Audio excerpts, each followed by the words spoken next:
Bismillahirrahmanirrahim. Assalamualaikum warahmatullahi wabarakatuh. Apa khabar pelajar 2 Ibn Khaldun? Diharapkan pelajar 2 Ibn Khaldun berada dalam perlindungan Allah dan sihat ketika sedang melihat video ni. Cikgu doakan amin amin ya rabbal alamin. Okey, untuk video kali ni, setiap kali kita buat video mesti cikgu akan cakap benda yang sama. Kita nak tengok apa pula untuk kali ni. Pernah tak terfikir tentang pemakanan? Setiap hari kita makan, betul tak? Setiap hari kita makan, dan boleh dikatakan setiap masa kita makan untuk kesihatan kita sendiri, untuk memberi tenaga, untuk membolehkan kita bergerak ke sana ke sini tanpa rasa letih. Itu adalah kegunaan makanan yang kita makan. Tapi pernahkah kita terfikir, adakah makanan yang kita makan tu seimbang ataupun tidak? Janganlah kita main makan je kan, nampak sedap je makan, nampak manis je makan. Kek pun makanan, tapi makanan itu seimbang ke tidak? Jadi apa yang kita nak belajar hari ini adalah pemakanan yang seimbang. Pemakanan yang seimbang ini amat penting kepada tubuh badan kita, lagi-lagi kepada kanak-kanak. Pelajar 2IK tahun 2, 8 tahun dikategori sebagai kanak-kanak. Jadi kalau kanak-kanak, apa yang perlu dibuat? Dia perlu menjaga cara pemakanan dia, sebab pemakanan mempengaruhi seseorang. Bagaimana tumbesaran dia, bagaimana dia membesar, bagaimana dia menjalani kehidupan, bagaimana kesihatan dia ketika besar nanti. Pemakananlah yang akan menjadi faktor kepada kesihatan seseorang. Jadi makanan ni penting ke tak penting? Jaga makanan ni penting. Contoh, tengok makanan yang cikgu dekat atas ni. Tengok dekat atas ni. Daging merah, telur rebus, kacang-kacang, ikan, tuna. Ni apa ni? Cikgu pun tak tahu. Mungkin tahu kot. Ini adalah kategori makanan yang berprotein. Makanan yang protein. Lupa pula cikgu nak bagi tahu, makanan pun ada banyak jenis. Ada yang tinggi protein, ada yang tinggi karbohidrat, ada yang tinggi glukos, ada yang tinggi serat, ada yang tinggi lemak. Jadi kena hati-hati memilih makanan. Itulah yang akan kita belajar pada hari ini, iaitu makanan yang seimbang. Kita kembali kepada contoh tadi. Kita tengok contoh dekat sini. Ini adalah mi goreng. Cikgu rasa ramai yang suka makan mi goreng. Mi goreng ni adalah antara kategori makanan yang seimbang. Makanan yang ada karbohidrat, ada telur protein, ada sayur-sayuran, serat, dan juga sedikit perasa untuk bagi sedap makan lah kan. Takkan makan setawa je. Okey, kemudian kita tengok kepada yang seterusnya. Ini adalah roti. Roti dengan apa ni? Cikgu pun tak pasti, tapi nampak macam kaya, nampak macam sos mustard. Dicicah makan bersama sos cili. Sihat ke tak sihat? Tak tahulah, tengok kepada pemakanan seorang itu. Nasi lemak ni pun antara salah satu contoh makanan yang seimbang. Tapi dalam nasi lemak ni, kalau makan banyak kali pun ataupun makan setiap hari pun tak elok juga untuk kesihatan kita, betul tak? Kita boleh makanlah dalam seminggu 2-3 kali tu elok lah. Tapi jangan lupa, setelah makan kita bersenam, barulah badan sihat. Tengok dekat sini, apa yang dikatakan makanan seimbang dekat sini? Dia ada nasi, tapi nasi ni penuh dengan lemak, penuh dengan santan, penuh dengan apa lagi, macam-macam perasa lah bagi sedap. Kemudian ada timun, sayur, ada kacang, ada ikan bilis, ada sambal dan telur. Dikatakan seimbang lah. Lagi-lagi kalau buah. Tapi buah pun berhati-hati juga makan. Jangan makan setiap hari, setiap masa. Mentang-mentang lah buah ni dikategorikan sebagai makanan sihat. Bukan main lagi awak makan semuanya. Tapi kena hati-hati. Dalam buah-buahan juga tinggi kandungan gula ataupun dipanggil sebagai glukos, ataupun fructose, ataupun mana-mana nama gula yang awak pernah dengar. Dia adalah memiliki kandungan gula yang tinggi. Bila kandungan gula yang tinggi, kalau awak makan setiap hari, boleh menjadikan badan awak tinggi gula. Bila dah tinggi gula dalam darah, boleh menyebabkan ada beberapa organ failure. Cikgu tak pasti. Tapi dia boleh menjadikan seorang itu mengidap penyakit diabetik ataupun diabetes, kencing manis. Dan nama kencing manis. Tapi kalau awak nak tahu, kencing manis sebenarnya rupa-rupanya kencing seorang tu memang manis sebab memang ada semut yang menghurung kencing orang tersebut. Mana tahu kan? Ya je. Okey, kita teruskan dengan slide yang seterusnya. Ini kita tengok piramid makanan. Mungkin ada antara awak yang pernah tengok, mungkin ada yang tak pernah tengok. Jadi dalam piramid makanan ni ada beberapa tingkatan yang awak perlu tahu. Mari kita tengok satu persatu. Menu sihat harian mestilah seimbang dan mempunyai 4 kumpulan makanan seperti yang kelihatan dalam piramid makanan Malaysia. Yang paling atas sekali sampailah yang paling bawah sekali. Apa maksudnya? Yang paling atas sekali yang sepatutnya awak makan hanya sedikit sahaja. Jangan makan banyak-banyak. Kemudian seterusnya protein, lemak, ternesu. Protein ni daging merah, ayam, ikan, daging dan produk ternesu, telur ni semua awak kena makan dalam keadaan yang sederhana. Jangan makan terlampau banyak. Kemudian turun lagi. Makin turun makin banyak kena makan buah-buahan dan sayur-sayuran. Tengok kat sini ada buah carrot, ada sayur carrot, ada cabbage, ada tomatos, lagi ada contoh macam tadi. Kita ada buah-buahan dan sayur-sayuran untuk tingkatan yang kedua. Tengok ada buah ni, ada strawberry, ada anggur, ada pisang, ada nenas. Itu adalah antara kategori nombor 2. Ni nombor 1, nombor 2, nombor 3, nombor 4.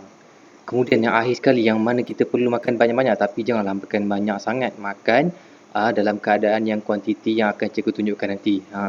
Iaitu hasil berjirin seperti nasi, mi dan roti. Ini adalah antara tingkatan dalam piramid makanan yang awak boleh lihat sebagai panduan ketika hendak makan ataupun ketika hendak membeli makanan. Bila nak beli makanan, belilah makanan yang sihat untuk awak ataupun untuk keluarga awak, untuk diri sendiri lah yang paling penting. Janganlah asyik beli gula-gula je. Gula-gula ni memanglah makanan yang tidak sihat. Lagilah tak sihat. Tak sihat untuk badan pula.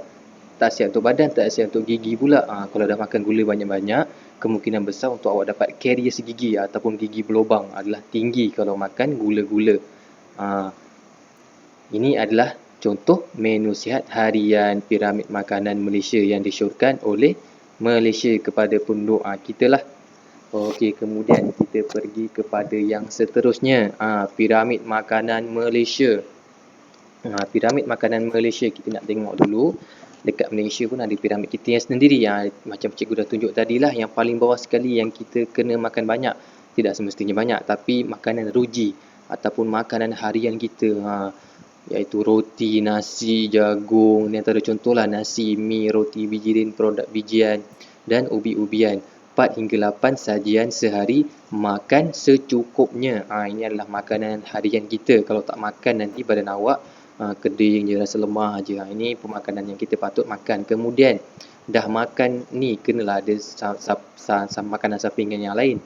Contohnya apa? Sayur-sayuran. Sehari kena makan 3 sajian. Makan dalam kuantiti yang banyak. Kalau buah-buahan pula 2 sajian sehari, makan banyak juga disyorkan. Kemudian kita naik yang paling atas, makin sikit, iaitu susu dan produk ternusu. Makan secara sederhana. Tapi kalau makan protein banyak-banyak pun elok, melainkan kalau awak ni jenis yang bersenam. Kalau suka bersenam, bolehlah makan banyak protein untuk repair tisu yang rosak ataupun yang telah digunakan. Contoh angkat berat, jadi dia nak repair, maka akan terhasillah otot yang lebih kuat supaya kita boleh angkat lagi bebanan yang lebih berat. Itu untuk susu dan produk ternusu. Kemudian paling atas sekali, yang paling atas mungkin sedikitlah makan, betul, iaitu makan sedikit lemak, minyak, gula dan garam. Makan secara sedikit sahaja. Lupa cikgu nak sebut, makan secara sederhana untuk ikan, ayam, daging dan kekacang. Sajian ayam, daging, telur sehari, 1 sajian ikan sehari. Tapi kalau ikan sehari ni boleh aja makan sehari seekor ikan, tak ada masalah. Ikan ni baik untuk kesihatan otak. Dalam ikan ada protein dan juga ada omega 3, lagi apa, kaya dengan pelbagai nutrien. Ayam pula lebih kepada protein, lebih-lebih lagi bahagian dadanya.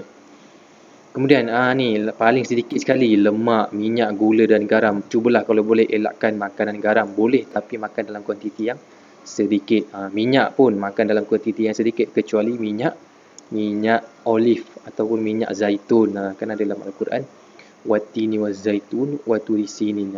Itu adalah, tapi boleh je makan banyak untuk olive oil. Kecuali kalau minyak lain yang tidak berapa nasihat tu, elakkanlah. Menu sihat harian perlu ada hidangan utama yang terdiri daripada hasil bijirin dan 3 hidangan yang lain. Jadi dalam pinggan kita ni kan, kita selalu makan atas pinggan ke awak makan kat tempat lain, cikgu tak pastilah. Tapi secara umumnya manusia ni makan kat pinggan. Ini adalah makanan sure yang kita perlu makan. Dah macam belajar sains pula, macam bukan belajar bahasa Melayu. Tak apa, kita belajar je, asalkan ilmu. Ni adalah contoh pinggan sihat. Tengok dekat atas semua ada apa tu?